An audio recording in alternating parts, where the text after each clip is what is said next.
not. Really? We're like right Yeah. on time. We're right on time. Yeah. So that was a lot of information on the first show that I tried to cram in as much as possible. Oh, hey, is this the Mhm. birthday? Is this the birthday guy? Happy Hey. happy birthday there. Happy belated birthday, Sam. Thank you, Mm. sir. Yes, happy birthday. Thank you very Mm. much. You know what got me going about this whole population issue is that I saw this video on Jordan Peterson, basically blowing the whistle, the racist dog whistles about white people not having about enough babies, and then I saw the article about Elon Musk, and it's like, oh fuck me, oh Jesus Christ, I swore on my own show within the first minute, Mm. and I'm like, and now I'm just agitated. I'm just agitated, and now I have to say things. That's Yes, I maybe there's something about being a very, very successful person where you're the richest man in the world, and then you think that anything that comes out of your mouth is pure gold. it really Um, is hubris. That's what it is. like I might ask the question, is Wellbutrin really a good idea anymore? You know, blah blah blah blah blah. I keep hearing bad things. Yeah, That acknowledges that it's anecdotal, right. but I that you're hear. concerned. Right. But he didn't do that. He didn't do that. No, he just jumped to the it's a bad drug, Mm. right? And if you and Sam, you work in the business, you know, you've probably heard this, is that, you know, if there are a lot of people who don't commit suicide who are like really depressed, and the antidepressant will give you energy, right? It'll give you enough energy to commit suicide. Yeah. Yeah. You know, this is a known for people within the field, right? Mm. And that's why whenever you're on medication, and I'm going to keep drumming this, hitting this drum, is that if you're changing medication, then you really do need a spotter. You need someone to keep an eye on you to make sure you're okay. You know, I actually have been on Wellbutrin, and my complaint about it, and eventually I dropped it, is Mm. that I always assumed that antidepressants were to make you feel happier. Mhm. Instead, they were to make you feel nothing at all, and that so that you don't experience the depression because you don't experience anything. Yeah. Um, Yeah. that Yeah. it's like you're a fish in a goldfish. You're a goldfish in a little bowl, going blub blub blub. Yeah. And so I would recommend being very, very careful with any medication that's designed to change your mood or alter your mood in some way. Well, Um, I think being prudent and cautious is wise. Once mm, again, especially when you're changing medication, if you're getting on medication or if you're going off of medication, mm. Australia has had a baby bonus for a while. Yep. So my 17-year-old, I think we got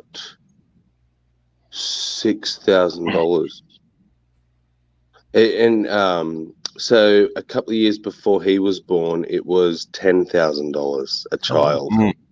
Wow. and then they sort of brought it down and down. Eventually, it was about 1 or 2 thousand, and then they just took it away completely. Oh, Mm. wow. Damn. Thing is that if you're going to have a baby bonus system Mhm. and the expense of a child is so high, why not give them $1,000 a year for 20 years, Well, Yeah. or $2,000 a year for 20 years? uh, Um, you know, that'll there pay should for a lot of diapers. And yeah, there should be a way to figure out what the magic amount is. What is the amount that will incentivize people to have more children, if that is the goal? Now, for me, I think there's too many people on the planet anyway, right? And you mm, think about the benefits of having less people on the planet, less CO2 emissions, less, greenhouse gas emissions, less stress on the infrastructure. The Less of a world. line at the Starbucks. Oh, dude, that line at the yeah. Starbucks, it makes me so angry. And hello, Tobin. I didn't even say hello to you. I'm sorry. But yeah, Hello, it makes, Tom. and this is why it's so insidious, is that typically the people who are crying about the population issue are the ones who are crying that it isn't the right people having babies. It's all the wrong people having Yep. babies. That's And what speaking of wrong people having babies, so the unintended result of this baby bonus, and the reason that they dropped it down to next to nothing,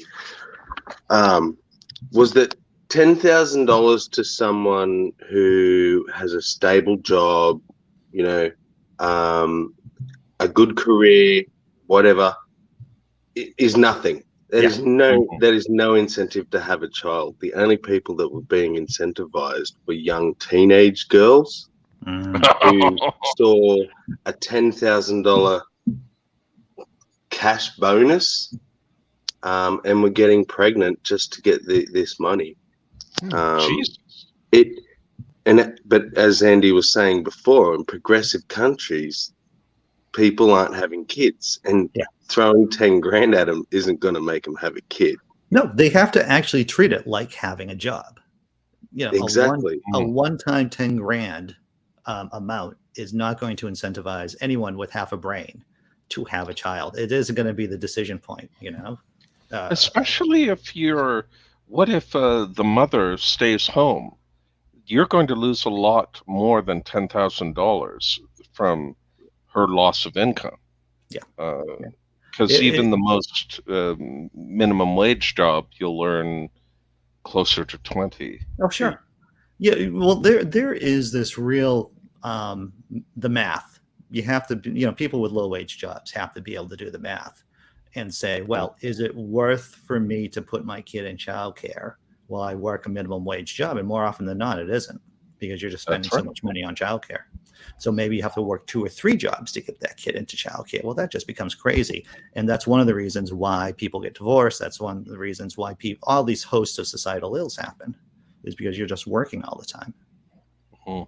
Canada is rolling through one province at a time with negotiations with the federal government.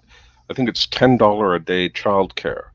Oh. So you can drop your kid off and spend $10 and work your shift. There is a problem, of course, in terms of funding this, because that wouldn't pay for the diapers for a kid at a well, you get the idea. Yeah. There was just so many. Go ahead. See now, and this is how we stay regressed. Yes, it's not going to buy the diapers, but as a society, we need to decide we care about our kids because they are us. Yeah. It's our fucking population. Let's look after the kids. So let's put tax money towards paying for childcare so that everyone in our country can have a job and have childcare and not have to work to put their child in childcare, or the other option is not work. Yeah. Yes. You know, we need to make it a societal thing. And the problem is the people not having kids or who can afford it don't want to fork out for those who can't. Which I guess is like most things. Yes, it might just cover the diapers, sir. You're right, Marmaduke. By the way, speaking of childcare, I was really surprised to see this. Mitch McConnell said publicly that he would consider a national law banning abortion, which isn't really a surprise. Yeah. It's just a surprise that he said it out loud. So America's population drop could be over. You won't like the results, though. There is something called the Overton window, which we've talked about many times here on the channel. Or maybe not as many as I think they are, because I feel like I say many things over and over again, but maybe I don't. But the Overton window is basically what is allowed. It's a term. I believe it's a sociology term for what's allowed typically in pleasant conversation, in terms of discussion. So an example of this is, let's say, Medicare for all, right? Which Bernie Sanders was really championing back in forever. So once upon a time, Medicare for all wasn't part of the public conversation. Bernie Sanders started talking about Medicare for all. So now it's not only is Medicare for all considered to be part of the conversation, but also more even to the left kind of solutions to healthcare are on the table. So as soon as you say that Roe versus Wade is being overturned, that allows you to talk about even more crazy stuff. Yes. Mm. I wonder what crazy thing is next. I was thinking of passing laws so that not only do you have a right to bear arms, Hmm. firearms, but that you also have rights to carry flamethrowers, Yeah, sure. javelin missiles, Yeah. and maybe some hand grenades. Because what Oh, yeah. if a whole group of people attack you? Yeah. Well, You you know, got Mm. I mean, a hand grenade. I need a tank. you Well, need a I was tank. going to say I vouch for small personal tanks. Yeah, Yes. I mean, if we're going to have arms, let's just go right to the end Oh no result, no no shall no we? no! Wait, we're aiming too low, dude. We need an army of drones. Oh yeah. That's it. Ooh. Yeah. Fuck it, personal nukes. Personal. Just do Yeah. it. Mm. Right. Just do it. Battlefield nukes. That's what you need. You know, I mean, we have a lot to learn about this Ukrainian Russian war. Is that the only thing that stops a bad guy with a tank is a good guy with a tank, No, right? good guy with the javelin missile. Right, right, right, right, right. Interesting thing is, I was wondering how it was possible for these tanks to end up with the turret like 30 meters away. Yeah. And I didn't realize this, but the Russian tanks store their arms under the turret. They Well, have an auto loader, whereas an American tank, it's hand loaded, which means it can be behind a firewall. also, So, yeah. so at any rate, if an American tank gets hit just the right way, the arms could explode, but Mhm. it wouldn't happen in the cab where people are. when Still most of kill. these when most of these tanks, and you see this with weapon systems historically, weapon systems get designed at a certain point in time where they think, oh, for an example, having the weakest part of the armor being at the tank hatch, the top of the tank, because Mm, no one is going to be throwing a missile directly down on your tank, highly unlikely. And mm, then once that, it's a question. You build a better mousetrap, then the cats get smarter, or the mice mm. get smarter, basically. So then comes, it's like, oh, so that's the weakest part of the armor. Well, maybe we can develop a shoulder mounted missile that can just target the weakest point of the armor, and that's exactly what happened. Yes. Yeah, it was a Tennessee politician talking about banning it, and yeah, there's all kinds of. And then once again, this is part of the Overton window. You have people saying what they couldn't say 6 months ago, saying that stuff out loud now. Mm. This is Maybe. happening right now. What Marmaduke Sure. Scarlet just brought up. Yeah, there's all kinds of. Well, this is primary season for a lot of Republicans, and and for Democrats too here in the states. So if people are going to say crazy things, it's typically during the primaries to get their lunatic fringe fan Um, I to want vote. Democrats to play dirty, and I want them to pass a law banning Republican marriage to donkeys. Because Republicans should not be having sex with donkeys. We find it extremely offensive, and we want it to stop. Well, that's a joke, but there's some wisdom in that because Yes. as yes. soon as you have to start playing defense, that means you've lost basically, Mm, and that's why mm, the Republicans are so good. And Steve Bannon said, we're going to flood the zone with shit, and shit meaning misinformation, mm. and that's what they do. So Democrats are smart people, non-fascists have to play defense, and everyone knows who watches this channel or who watches any skeptic channel on YouTube is that it's always more difficult to combat a bad idea once it's out into the Mm. zeitgeist. So we've had Roe versus Wade. We've had, is it Texas is trying to remove the age of marriage or consent or What? some, I'm not sure. yeah.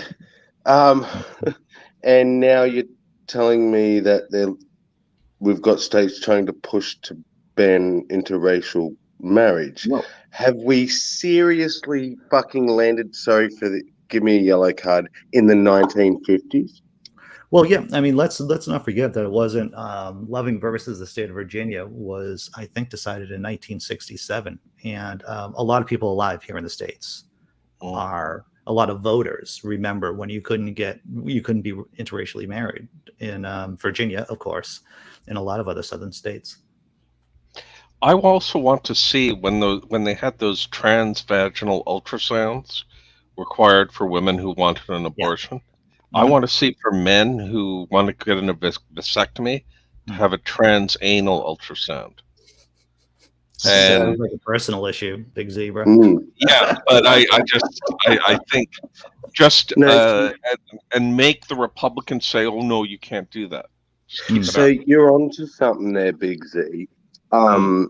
So I seen this video where, oh, actually, no, it was a video, but it was about a post on TikTok, and it was somebody saying that what we should do is give all male boys a vasectomy, and Hmm. once they can show responsibility and they have a job and blah blah blah, they can get it undone and have a child, Yeah. right?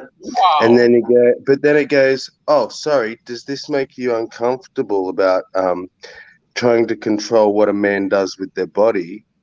If it does, then shut the F up. Yeah. Yeah. You know, I have to tell you, Sam, if that was the way that was going to happen, we'd be there wouldn't be any people around within a generation or two. I don't Yep. know I don't know what being responsible looks like, but I think most Mm. people would fail that test pretty hard. Pretty hard. Yes. No, Oh, sorry, I didn't mean to. no, I go had a ahead, man. proposition for everyone a Okay. long time ago on this show when the leaked Supreme Court document came out.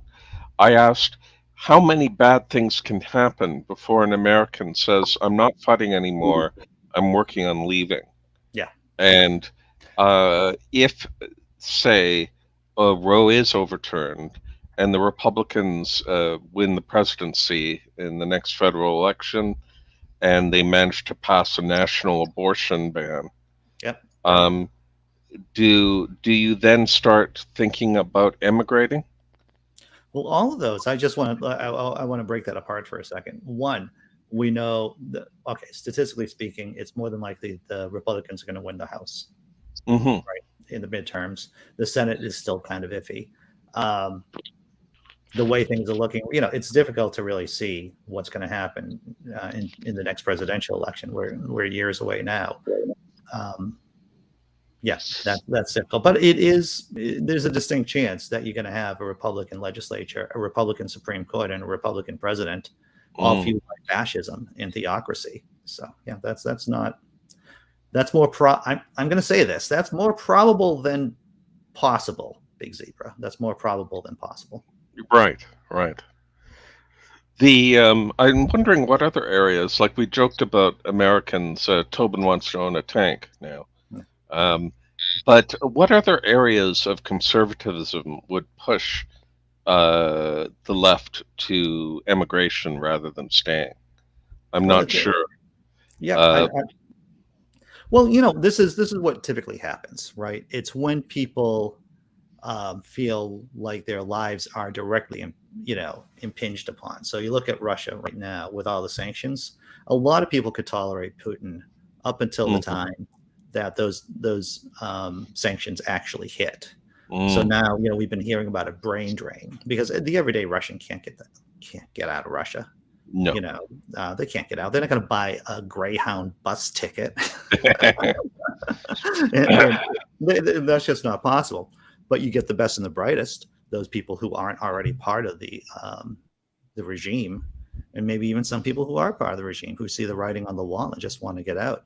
Here in the States, I think it won't be until dudes start feeling the pinch, that you'll see a Mm, lot of people leaving. People love home though. I mean, and they will stay at home even if a huge freaking hurricane is barreling towards them. Yes. There are So, those people. Like I think I'm one of those people that just like I would stay. Like I think I would want to fight for it because if there's no resistance to it, it could become unfeathered dumbness that just totally, and then it'll permeate into the rest of the world. Are we going to be irresponsible and just let all these dummies take over the states? I mean, Well, I was just trying to look up. I can't even find what state it is, but I'm sure it'll pop up again in the future, and I'll link you all to it. Or I'm sure you will all hear about it before I do. Actually, the state that's trying to get rid of a minimum age for marriage or something. But I just found, and can I just say, Massachusetts, wake up to yourself. Yeah. Minimum, you have the lowest age with parental consent. It is, and this is what blows me away and just kills me. It's a 14 for boys, but 12 for girls. Yeah. 12. The ones that can get pregnant. Yeah. 12. Yeah, well, it's 12 because girls mature faster than boys. Oh, yeah, but what a load of shit. I know, I said it knowing it was a load of shit. But I'm practicing to be a Republican on stage.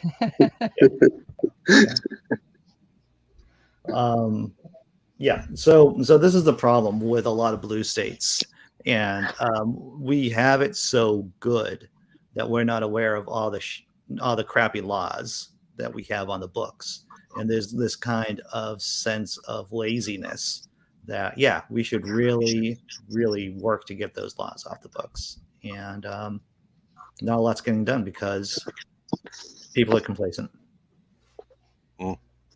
Yeah. Oh, we had a Canadian outrage that I responded to today, and I just thought I'd share it with you. The famous Canadian icon, Tim Hortons, I heard about that. Coffee and donut shop.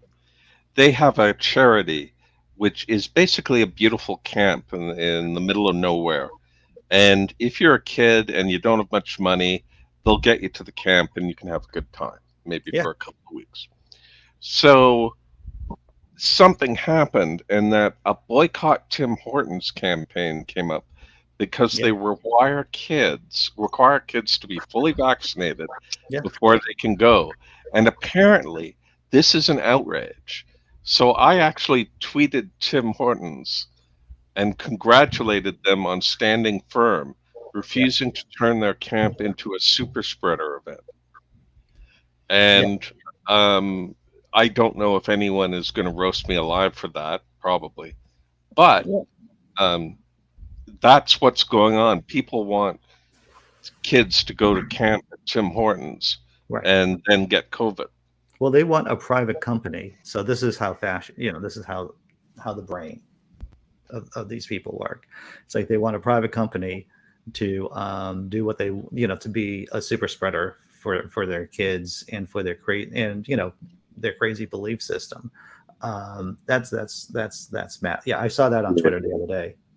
But let's all take a moment to acknowledge the sheer stupidity, and then go one step further and even advocate for these non-vaxxers. They please boycott anything you fucking like. Yeah, do it. Boycott. Stay home. Stay away. Don't come to camp. Like you punish us by not coming to camp and giving us COVID. Yeah. I'll support you on that one. That's one thing you've got right. Yeah, I'm searching Twitter right now to see if there's anything new with Tim Hortons. Oh, here it is. So here's the top comment right here. All right, so buckle up for stupid. So this is it. So Ronald McDonald House, I guess they have a similar policy to Tim Hortons. So this woman, Christy, who has a Canadian flag and an American flag on her handle. So Ronald McDonald House and Tim Hortons kids camp really like to punish children for not being part of an experiment. Fuck off. Disgusting. I know. Oh, there! I just said the word. Sorry. I know. Yeah. and she looks like a fighting. And I'm looking at her profile right now. Of course, she's saying she's fighting for what's right. That's what Oh, she's shit. doing. They just out of curiosity, those kids getting cancer treatments, wouldn't they be experiment on as well? So maybe they shouldn't bother getting their cancer treated Yeah. because that's equally a medical treatment, chemotherapy. It's just another stupid statement. There's no thought in it. Oh, it's an experiment. Is it automatically bad? My son's alive because he got on an experimental drug. Mm-hmm. You know, they're just very shallow level of thinking. Yeah, well, it's the Elon Musk effect, right? Of just saying that, hey, I heard this thing, and there's no evidence for it, but I'm just going to talk about it I'm anyway. going to tell the next person anyway. Yeah, and just spread the idiocy around. Jesus. Yes, is it something about us that if our next door neighbor mentioned that a friend became suicidal taking Wellbutrin, that we think it's this huge problem that must be addressed and isn't anecdotal at all? Yeah. I mean, why are we like this? Well, our brains, I think the engineering term is called a kludge, Kluge. So what it is that a kludge is when you take whatever is existing and you put it together to try to make it functional into something different. And that's what evolution does, right? Our brains are like these kludges. So it's just. I thought that was Kluge was the villain in the first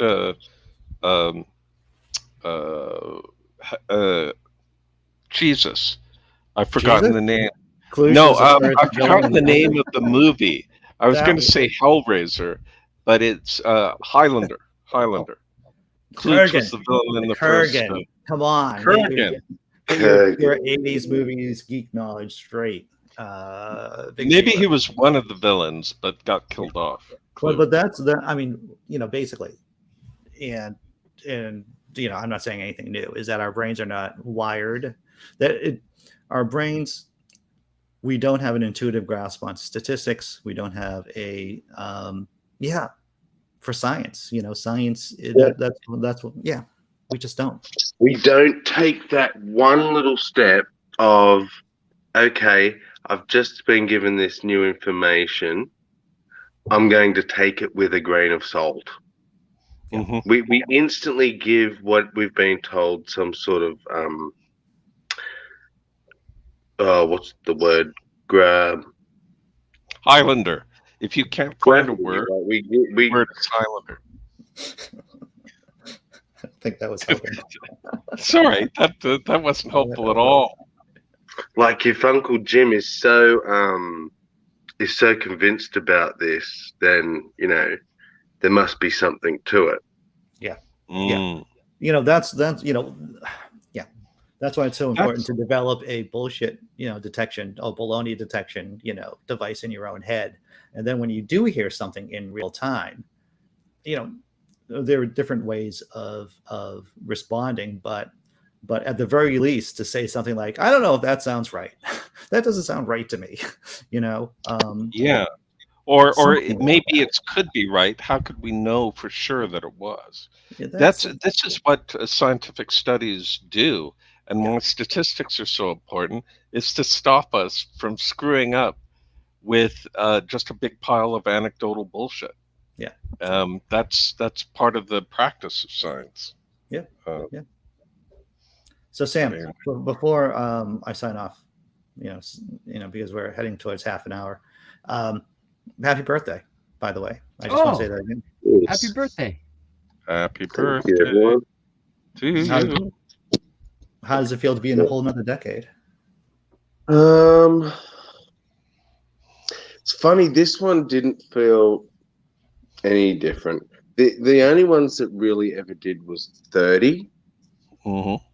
For some reason, like 30 was I had a bit of an existential crisis. 30 was hard. When I hit 30, yeah. And then 35. Really? It was weird, yeah, knowing it. Maybe that's like a midlife thing. But knowing that I was now past the halfway point between 30 and 40. Like, yeah, I'm closer to 40 than 30. Yeah. I think. Yeah. But now that I'm here at 40, it's like, oh. Yeah, once you cross it, you're like... I've been stressing about this for 5 years. So. Well, congratulations on not being dead, Sam. Thank you. All right, Big Zebra, thanks. Tobin of KBF, thanks. And Sam, this is great. We're doing the same crazy thing tomorrow, everyone. Take care.